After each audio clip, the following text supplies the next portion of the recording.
여러분, 가족이라는 게 뭘까요? 서로 믿고 의지하는 사이라고 생각했습니다. 하지만 때론 가장 가까운 사람이 가장 큰 비밀을 품고 있기도 하더군요. 지난 3개월, 제 마음 한구석은 계속 불편했습니다. 뭔가 이상했어요. 며느리 수진이가 말이죠. 갑자기 건강에 관심이 생겼다며. 퇴근 후 밤마다 헬스장에 간다고 하더라고요. 처음엔 기특했습니다. 요즘 젊은 사람들 건강 관리 잘하네 싶었죠. 그런데 이상한 점들이 하나씩 보이기 시작했어요. 어머니, 저 헬스장 다녀올게요. 수진이가 환하게 웃으며 현관문을 나서던 날이 기억납니다. 운동복 차림에 가방을 메고. 그런데 이상했어요. 헬스장 갔다는 사람이 왜 운동복이 뽀송뽀송할까요? 처음엔 그냥 넘어갔습니다. 깔끔한 걸 좋아하나 보다 생각했죠. 그런데 일주일, 2주일, 한 달이 지나도 똑같았어요. 새벽 12시, 1시. 늦은 밤에 돌아오는 며느리. 그런데 땀 한 방울 없이 깨끗한 얼굴. 오히려 은은한 향수 냄새까지 풍기더라고요. 수진아, 운동하고 오는데 왜 땀도 안 나고 향수 냄새가 나니? 말하고 싶었습니다. 하지만 차마 입이 떨어지지 않았어요. 혹시 내가 오해하는 건 아닐까? 며느리를 의심하는 게 미안해서. 그래서 저는 그냥 지켜봤습니다. 어느 날 저녁이었습니다. 수진이가 또 헬스장 간다며 나갔는데 제가 우연히 현관 정리를 하다가 발견한 거예요. 운동화가 신발장에 그대로 있더라고요. 헬스장 간다는 사람이 운동화를 신고 가지 않았다는 겁니다. 그날 밤 저는 잠을 이룰 수 없었습니다. 태수야, 수진이가 요즘 운동 열심히 하네? 네. 아, 엄마. 걔가 몸매 관리한다고 PT도 받는다던데. 좋은 거 아니에요? 그래, 건강 챙기니까 좋지. 아들 태수는 아무것도 모르고 있었습니다. 아니, 며느리를 전혀 의심하지 않고 있었죠. 그런데 어머니인 저는 알았습니다. 20년 넘게 며느리 뒷바라지하며 키운 제 눈은 속일 수 없었거든요. 설마 우리 아들 두고? 그 생각이 머릿속을 떠나지 않았습니다. 밤마다 나간다는 것, 운동복은 깨끗한 것, 향수 냄새, 운동화를 신지 않는 것, 모든 게 수상했습니다. 그렇게 2주를 더 지켜봤습니다. 수진이는 일주일에 4번 규칙적으로 밤 9시에 나갔다가 새벽 12시쯤 돌아왔어요. 그리고 저는 결심했습니다. 참다 못해 어느 날 밤 저는 며느리 뒤를 몰래 밟기로 했습니다.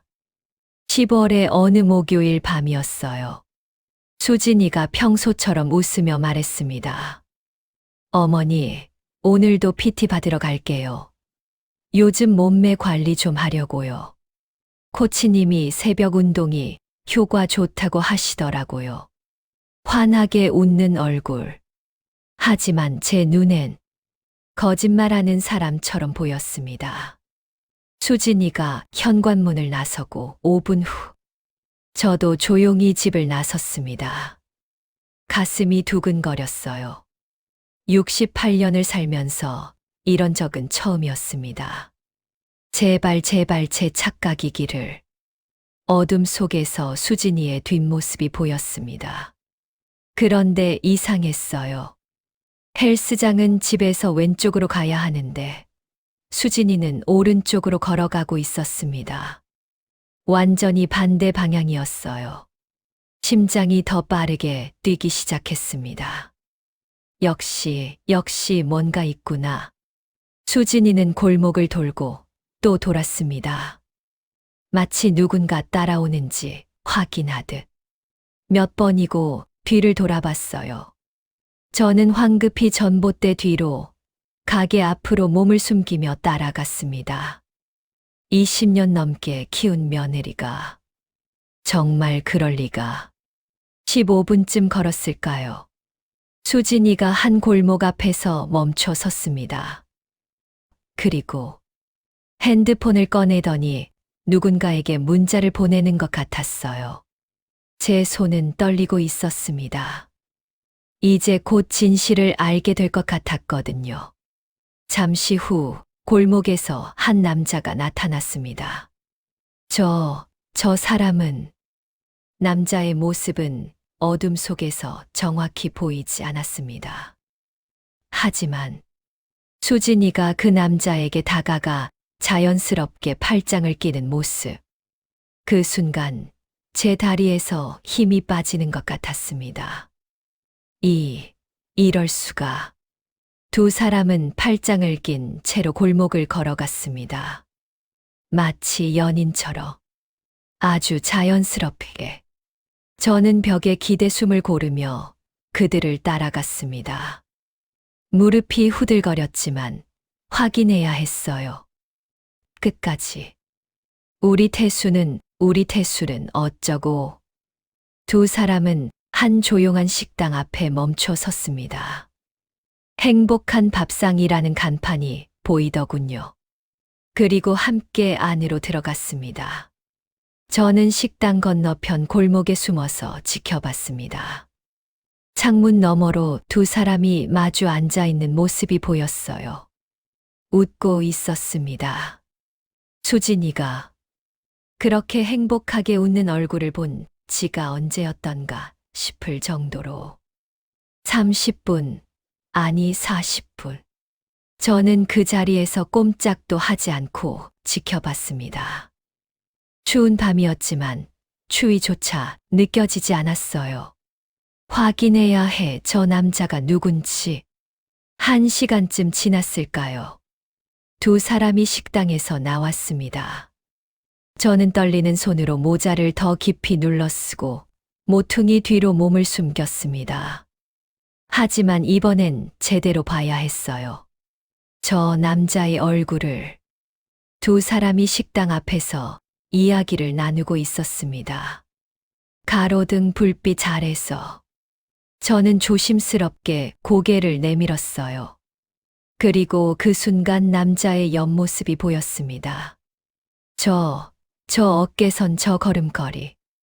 너무 익숙했습니다. 심장이 멎는 것 같았어요.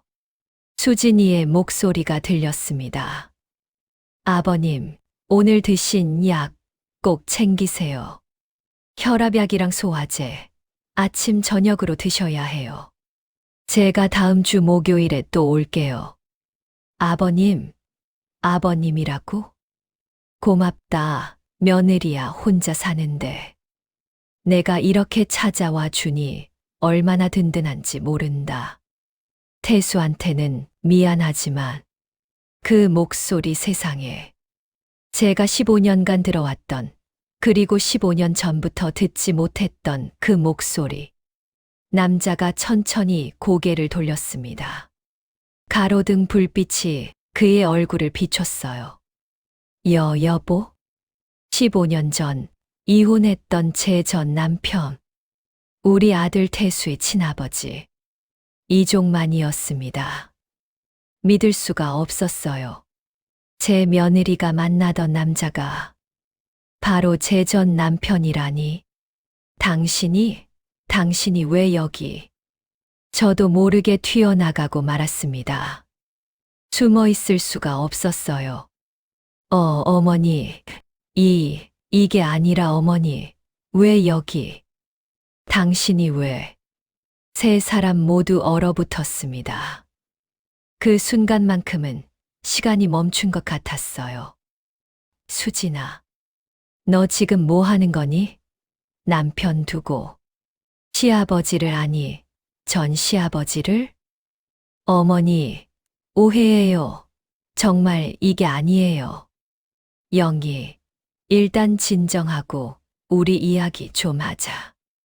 이야기, 무슨 이야기를 해? 내 며느리가 내 전 남편을 3개월 동안이나 몰래 만났다는 게 무슨 이야기가 필요해? 제 목소리는 떨리고 있었습니다. 분노인지, 배신감인지, 아니면 혼란인지. 제 자신도 정확히 알 수 없었어요. 어머니, 제발 들어주세요. 아버님이 혼자 아프신데 아무도 안 돌보신다잖아요. 그래서 남편 몰래, 시어머니 몰래 만났다는 거야. 영희야, 미안하다. 나도 이렇게 될 줄은 몰랐어. 그날 밤, 저는 세 사람 앞에서 아무 말도 할 수 없었습니다. 그저 집으로 돌아왔을 뿐이에요. 그날 밤, 저는 잠을 한숨도 못 잤습니다. 새벽 3시, 4시. 천장만 바라보며 생각에 잠겼어요. 불륜은 아니었어. 그건 확실해. 수진이와 종만, 두 사람의 관계가 그런 건 아니라는 걸 본능적으로 알았습니다. 며느리와 시아버지. 아니, 전 시아버지의 관계. 하지만 그렇다고 해서 괜찮은 건가요? 새벽 5시쯤 수진이가 조심스럽게 제 방문을 두드렸습니다. 어머니 주무세요. 제가 설명 좀 드려도 될까요? 들어와. 수진이가 들어왔습니다. 눈이 퉁퉁 부어 있었어요. 밤새 울었던 것 같았습니다. 어머니 정말 죄송해요. 제가 말씀드렸어야 했는데. 처음부터 말해봐. 언제부터? 왜, 어떻게? 3개월 전이었어요. 제가 우연히 병원에서 아버님을 봤어요. 수진이의 이야기가 시작되었습니다. 그날 저는 친구 병문안을 갔다가 복도에서 아버님을 봤어요. 처음엔 못 알아봤어요. 15년 만이었잖아요. 그런데 너무 수척하신 거예요. 수진이는 눈물을 닦으며 계속 말했습니다. 아버님은 저를 못 알아보시는 것 같았어요. 그래서 그냥 지나칠까 했는데 아버님이 진료실에서 나오시면서 의사 선생님께 혼자 사니까 약 챙겨 먹기가 어렵다고 하시더라고요. 그래서 제가 용기를 내서 말을 걸었어요.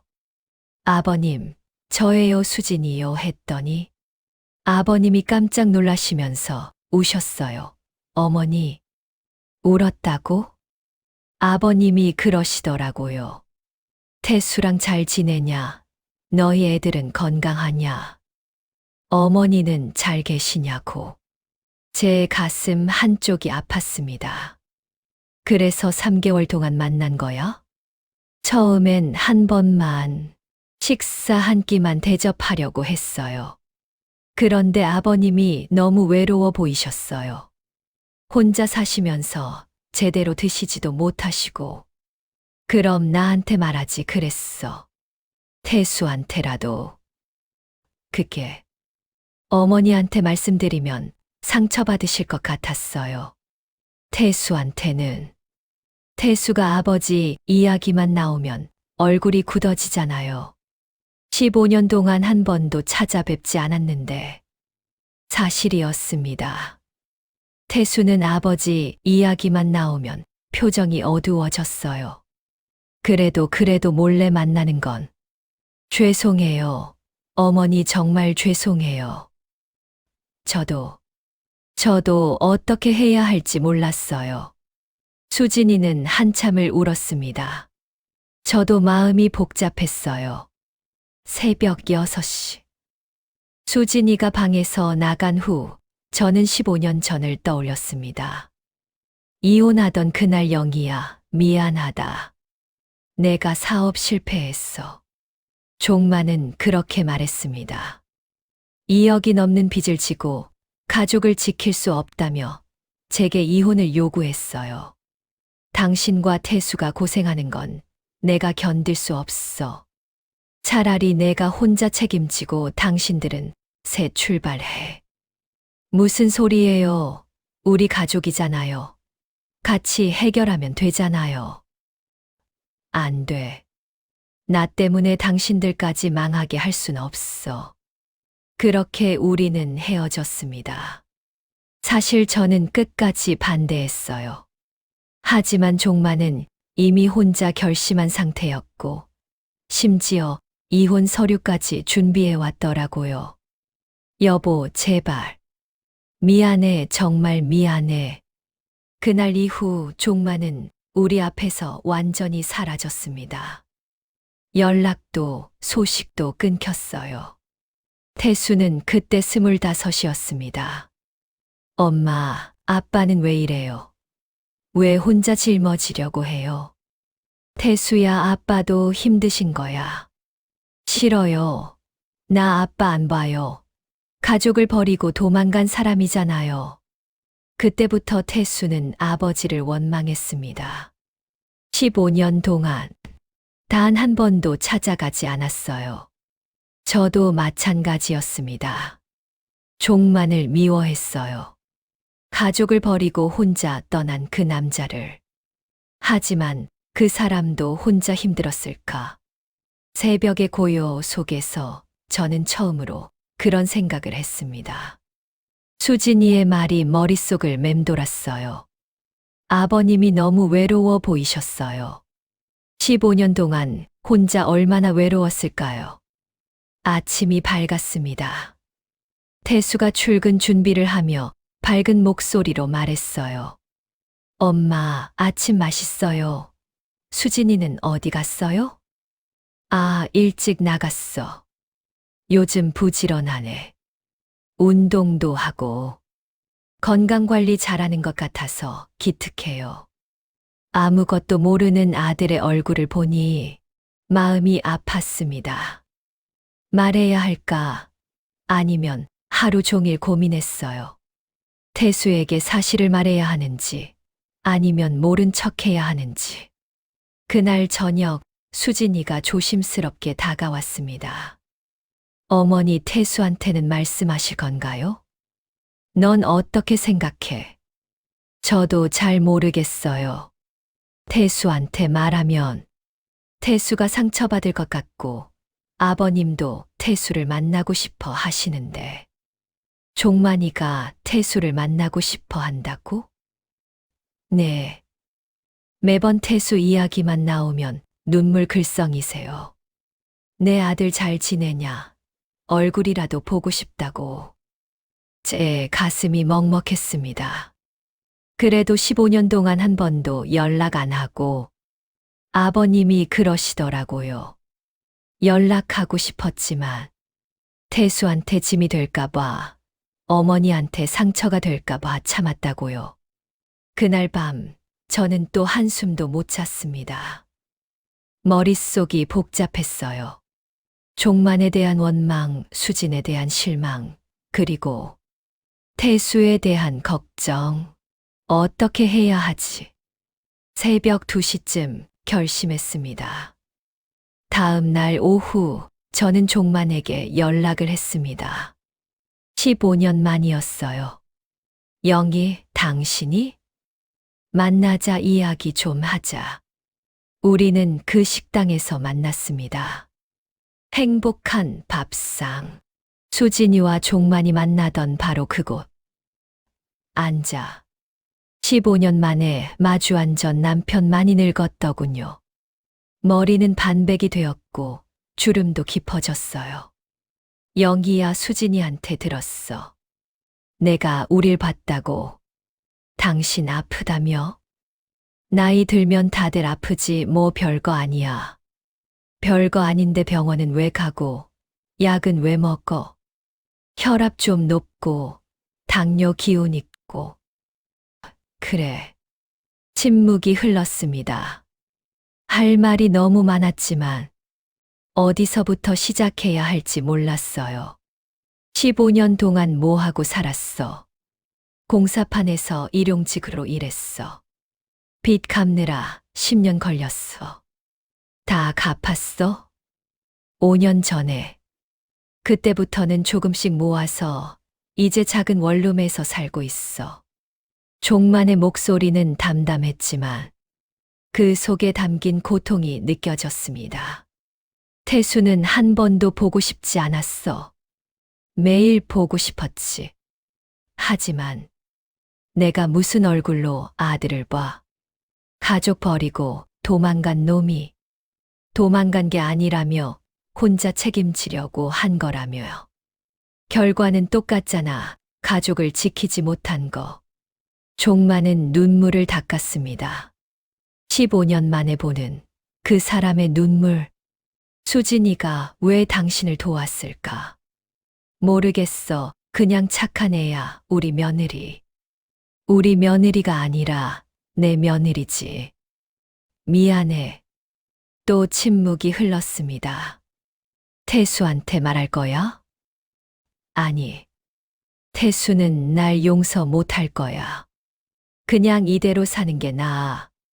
그럼 앞으로도 수진이 혼자 당신 챙기라고? 아니야. 이제 그만하라고 할 거야. 수진이한테 미안했어. 저는 한참을 생각했습니다. 그리고 결정했어요. 일요일 우리 집으로 와. 뭐, 태수한테 말할 거야. 전부 다. 일요일 아침 저는 태수와 수진이를 거실에 불렀습니다. 엄마, 무슨 일이에요? 왜 이렇게 심각해요? 어머니, 태수야, 엄마가 할 말이 있어. 그때 현관 초인종이 울렸습니다. 누구세요? 손님 오시나? 가서 문 열어봐. 네. 태수가 현관으로 갔습니다. 문을 열었어요. 그리고 얼어붙었습니다. 아, 아빠. 태수야. 오랜만이다. 15년 만에 마주한 아버지와 아들. 태수의 얼굴은 창백해졌어요. 왜 여기 와요? 누가 오라고 했어요? 내가 불렀어. 엄마가. 왜요?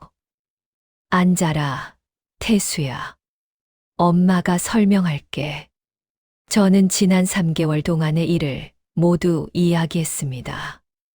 수진이가 종만을 만난 것, 제가 뒤를 밟은 것, 진실을 알게 된 것. 전부. 수진이, 당신이 아빠를 나한테 말도 안 하고? 미안해, 태수야. 나도 어떻게 해야 할지 몰랐어. 15년 동안 연락도 없다가 이제 와서 뭐 하러 오셨어요? 태수야. 미안하다. 미안하다고 끝이에요. 15년 전에 가족 버리고 떠난 분이 이제 와서 미안하다고? 태수의 목소리는 떨리고 있었습니다. 분노와 슬픔이 뒤섞인. 할 말이 없다. 아빠가 잘못했어. 잘못한 걸 왜 이제 와요? 왜? 태수가 소리쳤습니다.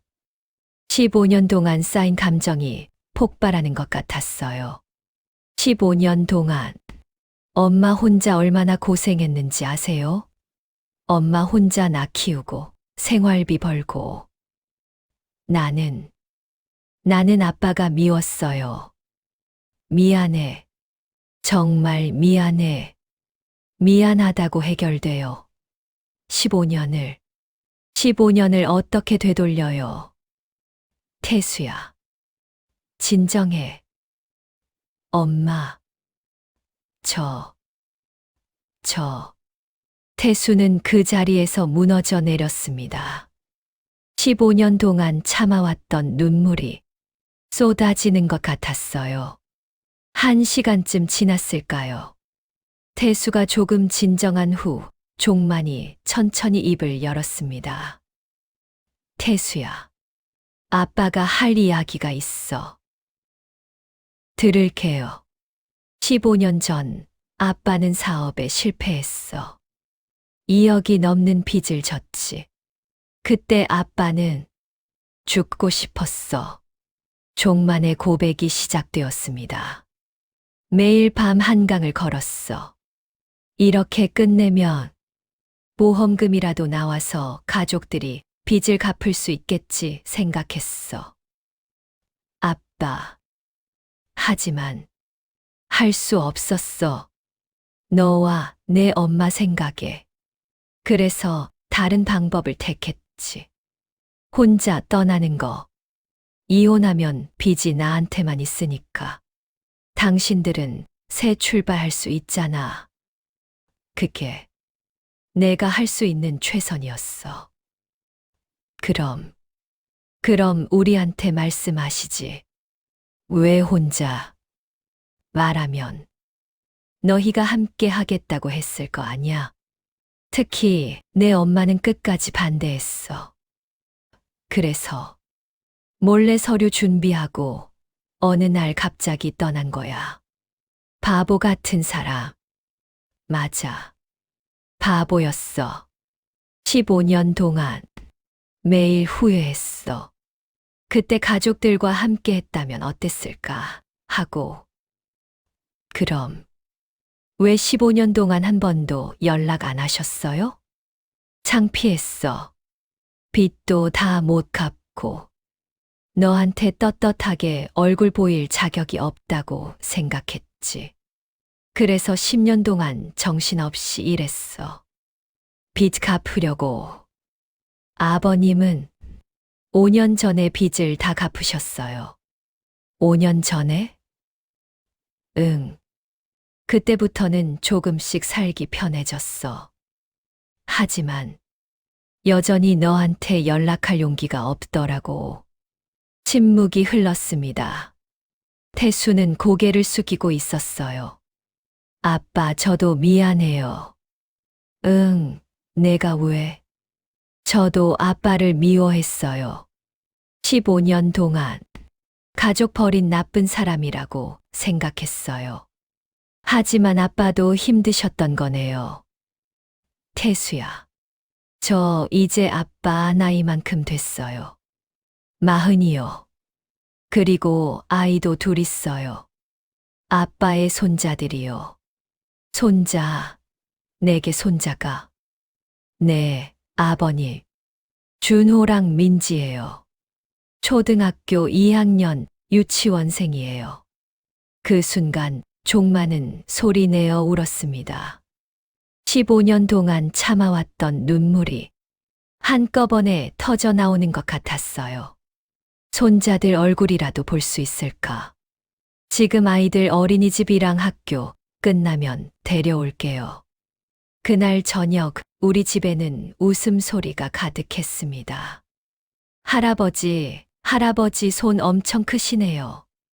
그래, 할아버지 손이 크지. 할아버지, 우리 이제 자주 올 거예요. 그럼 할아버지가 매주 올게. 아이들은 할아버지가 생긴 게 신기한지 계속 종만 주위를 맴돌았어요. 태수는 그 모습을 지켜보며 처음으로 편안한 얼굴을 하고 있었습니다. 아빠, 이제 어디 사세요? 응, 역 근처 원룸에. 혼자 사시기 불편하시죠? 태수야. 엄마, 우리 집 지하에 빈 방 있잖아요. 거기 아빠 드리면 안 될까요? 태수야, 너 15년 동안 아빠 혼자 고생하셨잖아요. 이제는 우리가 모셔야죠. 태수야, 고맙다. 그럼 제가 매일 식사 챙겨드릴게요. 이제는 몰래 만날 필요도 없네요. 그날 우리는 15년 만에 온 가족이 함께 저녁을 먹었습니다. 비록 완벽하지는 않았지만 새로운 시작이었어요. 가족이란 게 이런 거구나. 완벽하지 않아도 상처가 있어도 다시 시작할 수 있는 것. 일주일 후 종만은 우리 집 지하방으로 이사를 왔습니다. 태수는 주말마다 아버지와 함께 시간을 보냈어요. 산책도 하고 낚시도 가고. 아이들은 할아버지가 생긴 게 너무 좋은지 매일 지하로 내려가 놀았습니다. 어머니, 제가 한 일이 결과적으로는 좋았죠. 응, 내가 아니었으면 우리 가족 이렇게 다시 만날 수 없었을 거야. 처음엔 정말 무서웠어요. 어머니한테 들킬까봐. 나도 처음엔 화났어. 하지만 이제는 고마워. 우리 가족 다시 이어준 거. 그렇게 한 달, 2달 시간이 흘렀습니다. 우리 가족은 조금씩 상처를 치유해 갔어요. 영희야, 나 너한테 할 말이 있어. 응. 15년 전 정말 미안했어. 그리고 고마웠어. 태수 혼자 키우느라. 이제 그 이야기 그만해요. 다 지난 일이잖아요. 하지만 우리 이제 앞만 보고 살아요. 과거는 과거고. 종만은 고개를 끄덕였습니다. 그리고 우리는 천천히 하지만 확실하게 다시 가족이 되어 갔습니다. 6개월이 지난 지금 우리 집 식탁에는 매일 온 가족이 모입니다. 종만, 저, 태수, 수진이, 그리고 준호와 민지까지. 할아버지, 오늘 학교에서 상 받았어요. 우와, 우리 준호 대단한데. 할머니, 나 숙제 좀 도와줘요. 그래, 우리 민지 공주님 할머니가 도와줄게. 이 평범한 일상이 얼마나 소중한지 이제야 알겠습니다. 며느리 수진이의 그 선의가 아니었다면 우리 가족은 영영 이렇게 다시 만나지 못했을지도 몰라요. 여러분, 가족이란 건 완벽하지 않습니다. 때론 상처를 주고 때론 실망시키기도 하죠. 하지만 그래도 가족입니다. 다시 시작할 수 있는 것, 용서할 수 있는 것. 그게 바로 가족이에요. 저는 처음에 며느리를 의심했습니다. 불륜이라고 생각했죠. 하지만 진실은 한 사람의 순수한 선이었어요. 누군가의 외로움을 그냥 지나치지 못한 따뜻한 마음. 그 마음이 우리 가족을 다시 이어주었습니다. 이제 저는 압니다. 가족이란 완벽해서 가족이 아니라 불완전해도 함께하기 때문에 가족이라는 것을요. 여러분의 가족은 어떤가요? 혹시 오해하고 있는 가족은 없나요? 용서하지 못하고 있는 가족은 없나요? 너무 늦기 전에 한번 다가가 보세요. 진심은 언젠가 통하니까요. 그럼 오늘 이야기는 여기까지입니다. 긴 이야기 들어주셔서 감사합니다. 여러분이라면 이 상황에서 어떻게 하셨을까요? 일며느리의 선의를 이해하고 가족 화해를 시도한다. 이 아들에게 당장 사실을 말하고 며느리를 질책한다. 3전 남편을 다시 만나는 것을 거부한다. 4 모른 척하고 며느리에게만 경고한다. 댓글로 여러분의 선택과 이유를 남겨주세요. 좋아요와 구독도 잊지 마시고요. 다음에도 더 재미있는 이야기로 찾아뵙겠습니다.